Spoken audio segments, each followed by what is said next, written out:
তবে শুনো সাহাবাই কেরাম, তোমরা শুনিয়া রাখো, আলা আনা হাবিবুল্লাহ,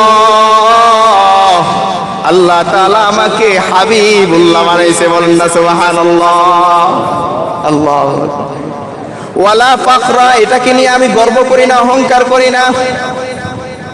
আনা আউয়ালু শাফিঈন ওয়া আউয়ালু মুশাফফাইন ইয়াউমাল কিয়ামাহ, কিয়ামতের দিন আল্লাহ তাআলা সর্বপ্রথম সুপারিশ করার অধিকার আমাকে দিবে এবং কি আল্লাহ তাআলা আমার সুপারিশকে গ্রহণ করবে। বলেন না সুবহানাল্লাহ।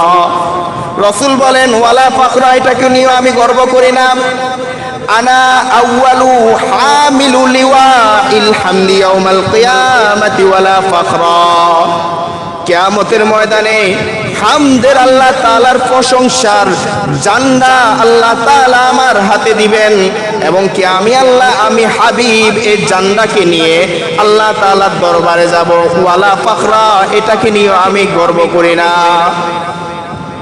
রাসূল সাল্লাল্লাহু আলাইহি ওয়াসাল্লাম বলেন আনা আকরামুল আউয়ালিনা ওয়াল আখিরিনা ওয়ালা ফাখরা, আমাকে আল্লাহ তাআলা সর্বশেষ নবী বানাইছেন, তবে আকরামুল আউয়ালিনা ওয়াল আখিরিন, যদিও নাকি আমাকে আল্লাহ তাআলা সর্বশেষ নবী বানাইছেন, কিন্তু আল্লাহ তাআলা আমাকে সবচেয়ে বেশি সম্মান দান করেছেন। বলেন না সুবহানাল্লাহ। আল্লাহু আকবার। রাসূল সাল্লাল্লাহু আলাইহি ওয়াসাল্লামকে কত সম্মানিত বানাইছেন।